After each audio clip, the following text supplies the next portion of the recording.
Hey everybody, it's Stu Fuchs from Ukulele Zen. Thanks so much for watching. It's Monday and it's time for another episode of Ask Stu. Today I've got a short question and then a longer question where we'll be exploring the gypsy jazz swing stylings of Django Reinhardt and how to begin to put them on the ukulele. Just back home from 10 days on the road, I had the pleasure of being at the Midland Ukulele Festival in Midland, Ontario, Rochester's Bernunzio's Music, and also visited Folk College in Pennsylvania. I was at Juniata College. It was an amazing festival. Please keep your questions coming for this series. Just ask a question in the comment section below. Every week I'll do my best to answer at least 2 questions. So let's get started with the first one. Four Finger Frenzy asks, "Hey Stu, love the channel and I've learned some cool things from you over the years." Well, thanks. I'm glad that you're hanging out here. I have a free uke program here in Virginia Beach for kids and teens. I was considering switching to the Canadian D6 tuning instead of the C6 tuning. Can you help me come to a decision by comparing and contrasting the two? Thanks. What I've done is I've tuned 2 ukuleles to 2 different tunings. This one is C6, this one is D6. Let's compare the 2 of them. Of course, you're going to want to do this with the ukulele in your own lap because the way it sounds and the way it feels is a very personal thing. And here at regular C6 tuning, we're familiar with this. All right, now when I switch to the D6 tuning,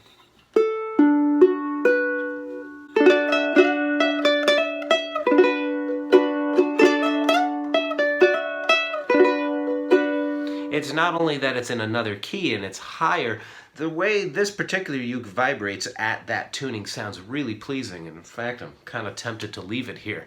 It's nice to have a couple of different ukuleles in each tuning and hang out with each one and see which one you like best. That would be the only advice I would give to you. Just explore and see what you like better. It's true that in Canada many clubs and many schools play only in D6 tuning, and a lot of great Canadian masters play in D6 tuning, including of course the amazing James Hill. So thanks for asking. Please keep those questions coming in the comment section below. The next question, I'm going to be using my low G ukulele, and it's all about gypsy jazz swing strumming. I got 2 different questions from 2 different viewers who wanted to learn about gypsy jazz playing and how to apply it to the ukulele. So let's jump into that. These questions were from Dami Uke and, forgive me if I mispronounce your name, Ilja Vishnik. They both wanted to learn about gypsy strums and how to get into this, so let's explore it. Now, the subject of gypsy jazz, swing, Django Reinhardt's music is a huge topic, and I'm definitely going to be covering it in detail when I launch my online course later this year. But for now, let's jump in with an easy song. This is probably one of Django Reinhardt and Stefan Grappelli's most famous tunes. It's essentially a 3-chord, 16-bar jam, and I've made a song sheet for it. You can download it at my website store. Check the link in the video description below. Just go to where it says free tabs and goodies and you can pick up the chord progression there. Now let's go over the chords. The simplified versions are A minor. We're going to also use a D minor chord and an E7 chord. Now there are other more colorful chords that we'll be using later, but for now let's use these simple chords to establish the solid swing rhythm. To get the gypsy jazz rhythm, we have to realize that the guitars in gypsy jazz were simulating the drums. So you really want your rhythm to be very precise. 1, 2, 3. I'll break this down in a moment because it's harder than it looks. It's deceptively simple.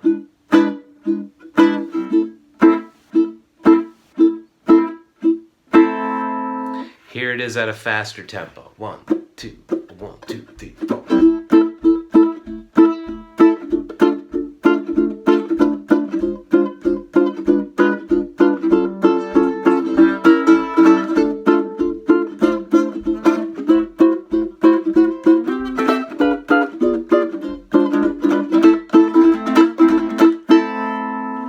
That was the entire 16-bar form of minor swing played at a faster tempo. So let me break down the strumming technique. I was using my thumb in that last example, but of course you can also use your index finger. We're going to begin by strumming quarter notes, making beats 2 and 4 accented.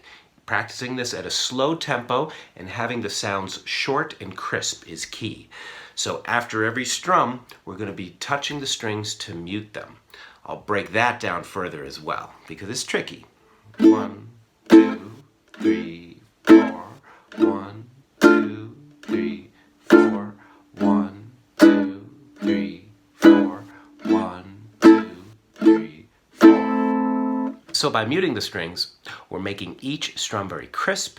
It makes for a very precise rhythm, and this is what's going to make it more danceable. I'll break down that motion. 1, and I touch.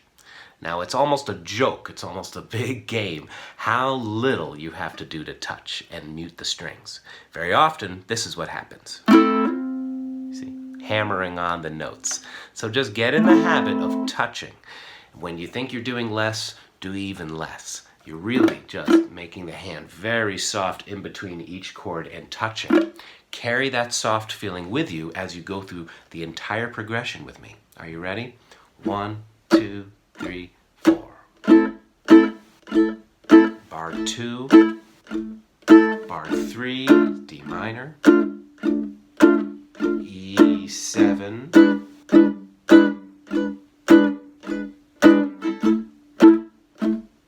here's the second half of the progression, D minor,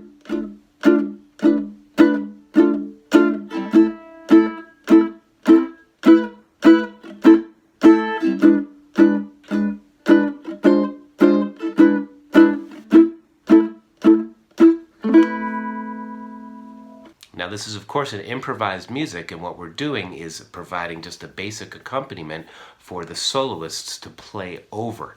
You can also begin to embellish your strumming patterns by adding notes like the 9th to the A minor chord. You can add the 6th to the D minor chord. And you can add the sharp 5 to the E7 chord. Listen to how I play with this and a few rhythmic variations to create an improvised chordal accompaniment. 1, 2, 1, 2, 3, 4.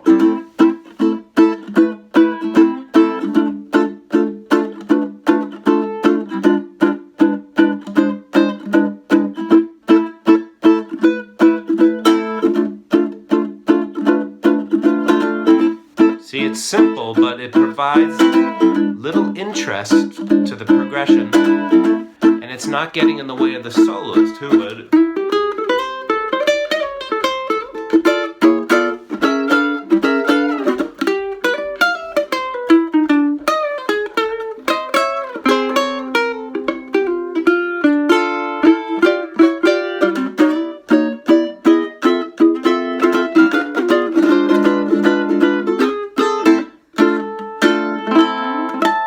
So that was just off the top of my head, really. I just took my hands right off the steering wheel as I drove home. But the point is that you want to make your accompaniment rhythmically solid and then add these little notes, just a little bit of texture to it, because you don't want to get in the way of the soloist. There are many, many other variations to left hand damping and the strums. We're going to explore those in the future, but for right now, I hope this is helpful and that you found this fun to watch. Thanks so much for watching these videos. Really appreciate your support. I hope that you'll click the subscribe button and the notification bell that's next to it so you'll know every time I put out a video.